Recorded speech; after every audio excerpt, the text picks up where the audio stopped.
भक्तों की भारी भीड़ देखी जा रही है और अवधपुरी राममय हो गई है। देश विदेश से भक्तों के आने का सिलसिला भी शुरू हो गया है। श्रद्धालु अपने रामलला की एक झलक पाने के लिए जय श्री राम के उद्घोष से गुंजायमान अवधपुरी में सुरक्षा व्यवस्था के पुख्ता इंतजाम किए गए हैं।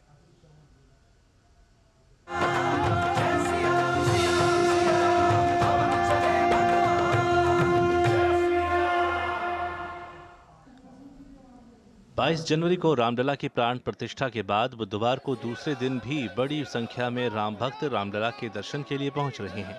मंगलवार को पहले दिन लाखों श्रद्धालुओं ने रामलला के दर्शन किए, जिसके बाद प्रशासन को व्यवस्था करने में कड़ी मुशक्कत करनी पड़ी थी। यूपी के सीएम योगी आदित्यनाथ ने अयोध्या पहुंचकर भीड़ प्रबंधन का हवाई सर्वेक्षण किया और अधिकारियों को विशेष निर्देश दिए।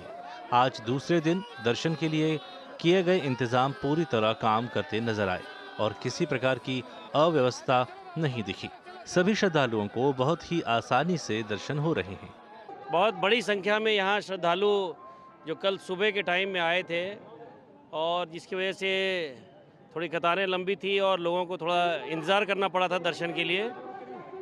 उससे समस्या के बारे में उपाय ढूंढने के लिए माननीय मुख्यमंत्री जी स्वयं कल यहाँ आए थे। उन्होंने सभी संबंधित के साथ यहाँ पे ट्रस्ट के अधिकारियों के साथ भी विस्तार से चर्चा की गई और इसकी समस्या से निपटने के लिए क्या उपाय किया सकते हैं उसके बारे में उनके द्वारा निर्देश दिए गए। और मुझे आपको ये बताना है कि कल जो प्लान जो बनाया गया था उसको रात में एग्जीक्यूट किया गया है। यहाँ क्यों आप देख सकते हैं क्यू लगाने की बहुत अच्छी व्यवस्था की गई है। साथ में जो पब्लिक का जो फैसिलिटेशन सेंटर है उसको भी रात में एक्टिव किया गया है और अब जो है हमारे जो इतने श्रद्धालु हैं वो फैसिलिटेशन सेंटर के माध्यम से वहाँ पे अपने सामान वगैरह जमा करके और फिर बहुत आराम से यहाँ पे दर्शन कर रहे हैं। पूरी अयोध्या को सुरक्षा और ट्रैफिक व्यवस्था के लिहाज से अलग अलग जोन में बांटा गया है और पुलिस के आला अधिकारी खुद इंतजाम संभालने के लिए सड़क पर मुस्तैद हैं। यहाँ करीब 7-8 हज़ार पुलिसकर्मी लगे हुए हैं। क्राउड के हिसाब से हम उस चीज़ों को और भी व्यवस्थित करेंगे, लेकिन जो मंदिर की सुरक्षा कार्य योजना है वो इंटैक्ट रहेगी। वहाँ जो हमारी एसएसएफ, सीआरपीएफ तथा सादे में जो पुलिसकर्मी लगे हैं, पीएसी के लोग कर्मी लगे हैं, वो अनवरत लगे रहेंगे। बाहर के प्रबंधन के लिए समय समय पे भीड़ को देखते हुए व्यवस्थाएं की जाएंगी।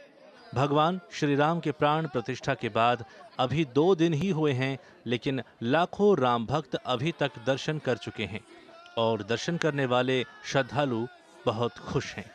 रामलला के दर्शन को लेकर भारी उत्साह है अयोध्या में और इस वक्त हम मौजूद हैं मुख्य गेट पर, जहां पर हम देख रहे हैं कि लंबी कतार लगी हुई है रामलला के दर्शन के लिए, भगवान राम के दर्शन के लिए। देखिए इन चेहरों पर वो खुशी को देखिए, जो दर्शन करके आए हैं वो एक प्रसन्नता का भाव है।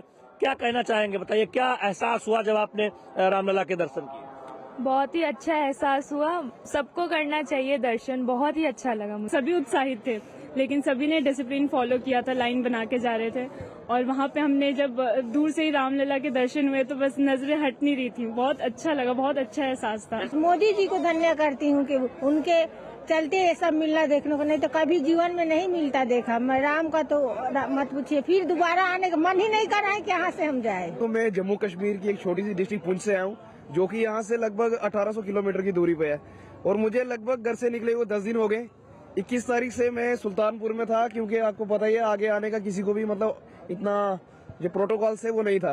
तो दर्शन मेरे कल हो चुके हैं, काफी बढ़िया दर्शन हुए हैं। मैं वो चीज को एक्सप्लेन नहीं कर सकता, जो कि मतलब अंदर जाके दर्शन करने में, जो लाइव दर्शन करने में है ना, वो चीज मतलब एक्सप्लेन नहीं की जा सकती। और बहुत लोग कह रहे हैं कि उनका मन नहीं भरा, इसलिए वो चाहते हैं कि दोबारा दर्शन करें। हालांकि अपील की जा रही है कि आप सबको मौका दे, सभी लोगों को मौका मिलना चाहिए और जब दोबारा आप जब चाहे तब आप अयोध्या आ सकते हैं रामलला के दर्शन के लिए। तो इस तरह से देखिए एक भाव है, एक भक्ति है और राम में पूरी अयोध्या है। भगवान राम के दर्शन के लिए श्री राम जन्मभूमि तीर्थ क्षेत्र ट्रस्ट ने भी प्रशासन के साथ मिलकर नए इंतजाम किए हैं ताकि किसी राम भक्त को दर्शन के लिए इंतजार न करना पड़े। अयोध्या से शैलेंद्र मिश्र के साथ आरिंद्र प्रताप सिंह की रिपोर्ट, डीडी न्यूज।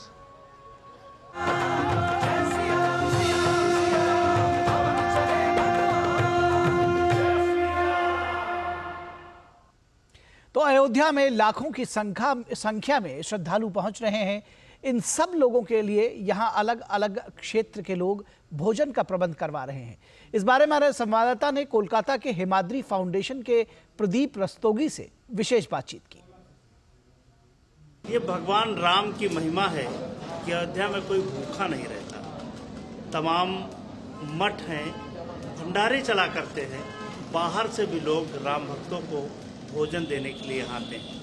हमारे साथ कलकत्ता के रस्तोगी जी हैं, जो लगातार सुबह 8 बजे से शाम 8 बजे तक भंडारे का आयोजन करते हैं। जितने भी लोग भोजन पा जाएं, ये उनकी श्री राम की महिमा है कि लोगों को भोजन मिलता रहता है। रस्तोगी जी, कहाँ से आप आए हैं और क्या मन में सोच लेकर आए हैं कि लोगों को भोजन कराएंगे? लोग कलकत्ता से आए हैं और ये अपना कोई संस्था नहीं है, पारिवारिक है।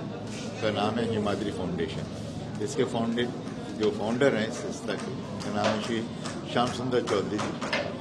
और यही नहीं, जितने भी आज तक कुंभ के मेले हुए हैं उनमें भी अपने लोग कम से कम 35 दिन का करते हैं। उज्जैन में, हरिद्वार में, इलाहाबाद में 2 बार, और इस बार भी जो इलाहाबाद में होगा उसमें भी हम लोग शामिल होंगे और यही आयोजन करते हैं। हम लोग का टारगेट रहता है 30,000 तीर्थयात्रियों का। अभी तक का हम लोगों ने 35,000 तक टच किया है उज्जैन में और इलाहाबाद के अंदर। कैसे किस तरीके से यहाँ चला रहे हैं अयोध्या में? सवेरे 8 बजे से आरंभ करते हैं। 3 तरह का अपने लोग उसका मेनू रखते हैं। सवेरे में अलग रखते हैं, दोपहर को अलग रखते हैं, शाम को अलग रखते हैं। उसमें अपने लोग खिचड़ी भी देते हैं, सब्जी भी देते हैं, पूरी भी देते हैं और एक मिठाई जरूर देते हैं साथ। कैंपस है, इसको आपने लिया है किराए पर या? ये यहाँ पर हम लोग यहाँ के जो हेड हैं उसके अयोध्या में राजा साहब, उन्हीं के माध्यम से हमने ये जगह ली है। लेकिन हम लोग रहने का प्रोग्राम भी अपने यहीं करते हैं।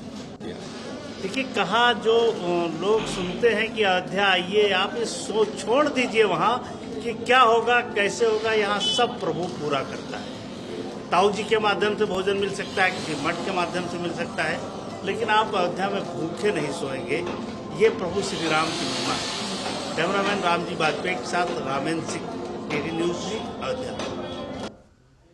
और यहाँ रुकेंगे एक छोटे से ब्रेक के लिए। कहीं